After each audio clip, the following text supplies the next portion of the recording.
अभी सब्सक्राइब करें हमारे YouTube चैनल ईश्वर टीवी को और देखिए वीडियोस सबसे पहले। कबीर जी गा रहे हैं, माया मरी न मन मरा, मर मर गया शरीर, आशा तृष्णा ना मरी, कह गए दास कबीर।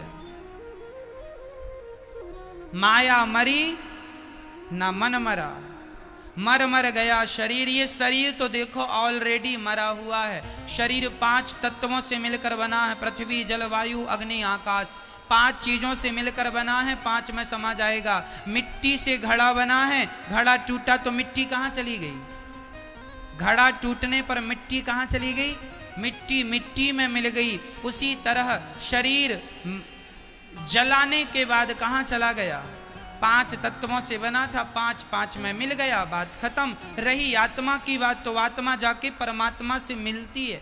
उसका प्रोसेस क्या है वो मैं पूरा आपको समझाता हूं ताकि स्पष्ट हो जाए उसका पूरा प्रोसेस क्या है। जब हमारा शरीर पूरा होता है, जिसे कहते हैं मर गया, जब आप मरते हैं ना, तो आपके शरीर से आपका सूक्ष्म शरीर निकल जाता। आपके पास 2 शरीर हैं, वैसे तो 3 हैं, स्थूल सूक्ष्म और कारण। कारण शरीर वही होता है जिस कारण से शरीर मिला। कुत्ते का, गधे का, मनुष्य का, वह कारण शरीर है। अब हम 2 शरीर की बात करें, सूक्ष्म शरीर और स्थूल शरीर।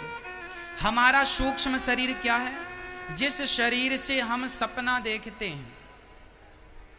शरीर, आप लोग जब बिस्तर पर सोए तो सपने में आप वृंदावन आए, हरिद्वार गए, अयोध्या गए, तो आपका एक शरीर तो बिस्तर पर सोया था। फिर ये हरिद्वार कौन घूम रहा है? ये वृंदावन कौन घूम रहा है? यह आपका कौन है? अच्छा, जब आप सपना देखते हैं तो आपका हाथ होता है कि नहीं? कान, आंख, नाक, पूरा ज्यों का त्यों शरीर होता है या नहीं? होता है ना? ज्यों का त्यों शरीर होता है, सब कुछ होता है। एक शरीर वो था जो बिस्तर पर सो रहा था, एक शरीर वह है जो स्वप्न देख रहा। तो जो शरीर सपना देख रहा था वो कौन था?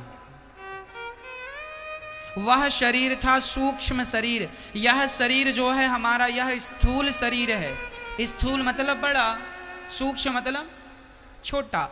ये शरीर जो है स्थूल शरीर है। यह तो 5 तत्वों में मिल जाता है, पर जो सूक्ष्म शरीर होता है वह शरीर इस शरीर को छोड़ देता है। लोग कहते हैं मर गया, मतलब सूक्ष्म शरीर ने स्थूल शरीर को छोड़ दिया और वह सूक्ष्म शरीर से फिर आत्मा निकल जाती है।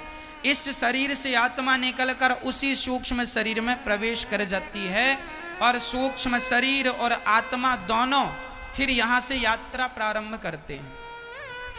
उस प्रोसेस को आप कहते हैं मर गया। मरा नहीं है, अभी तो हिसाब किताब चालू है। क्या हिसाब चालू हो रहा? सुनिएगा। जब सूक्ष्म शरीर निकल जाता है, उसमें आत्मा प्रवेश कर जाती है, तो उसे यमदूत पकड़ कर ले जाते हैं और यमराज के सामने हाजिर करते हैं। यमराज, उनके सामने एक बहुत बड़ी टीवी वहां पर लगी है और वह टीवी पर आपने जन्म से लेके मृत्यु तक जो जो किया है, अच्छा बुरा, पुण्य पाप, सब कुछ उस टीवी पर दिखाई पड़ता है। यमराज भी एक रिकॉर्डिंग अपने पास रखते हैं ना, पूरी पिक्चर दिखाते हैं और फिर आपका पुण्य और पाप अलग अलग करते हैं। जैसे चलनी आटा को और चोकर को अलग अलग कर देती है। आप आटा को रोटी बनाने से पहले चालते हैं तो चोकर, उसका कचरा अलग हो जाता है, फ्रेश आटा अलग हो जाता है। उसी प्रकार यमराज ऐसी चलनी वहां लगाए हैं कि तुम्हारे पुण्य अलग हो जाते हैं और पाप अलग हो जाते हैं। और जब पाप और पुण्य अलग हुए तो जिसकी मात्रा ज्यादा हुई पहले उसका ही दंड मिलता है। यदि आपके पाप ज्यादा निकले, माना कि आपके 5 किलो पाप निकले, तो 5 किलो पाप का दंड क्या मिलेगा? 84 लाख योनियों का चक्कर। फिर से आपको क्या करना पड़ेगा? 84 लाख योनियों में जाना पड़ेगा।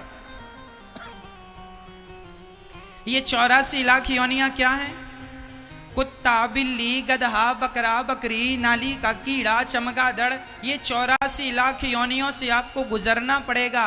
भाई 10वीं क्लास में कोई बच्चा फेल हो जाए तो फिर पाठ 1 लेसन 1 आएगा कि नहीं?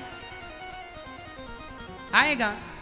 उसी प्रकार तुम फेल हो गए तो फिर 84 का चक्कर लगाओ।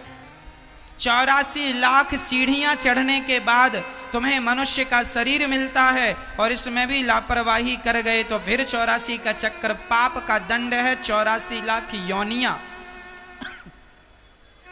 और जब पूरा पाप दंड तुमने भोग लिया तो मरकर तुम फिर यमराज के पास जाओगे। यमराज जी कहेंगे क्यों जी आ गए? हाँ जी आ गए, अब बताओ क्या करें? अब पाप भोग लिए हो तो अब एक काम करो, अब क्या बचा है आपका? पुण्य। तो उस पुण्य के बल पर यमराज जी आपको मनुष्य बनाकर भेज देते हैं। ये जो आप लोग मनुष्य बने बैठे हैं यह आपके पापों का फल नहीं है। एक्चुअली आप सभी लोग अपने पापों का फल भोग कर आ चुके हैं। अब आप ये जो मनुष्य का तन पाए हैं यह आपके पुण्यों का फल है और आपके पुण्य के बल पर मनुष्य का शरीर मिला है। और इतने पुण्य इसलिए तो लिखा है ना, बड़े भाग्य मानुष तन पावा, दुर्लभ हो मानसो देहो देहि नाम क्षण भंगुरा। बड़े भाग्य से ये शरीर मिलता है और इस शरीर को पाकर भी लापरवाही हुई तो परिणाम बुरा होता है। तो मेरी माँ, तो आप लोगों ने ये जो शरीर पाया है ये पुण्य का प्रसाद है। तो अब ऐसे गलत काम ना करना कि आपको फिर 84 का चक्कर लगाना पड़े।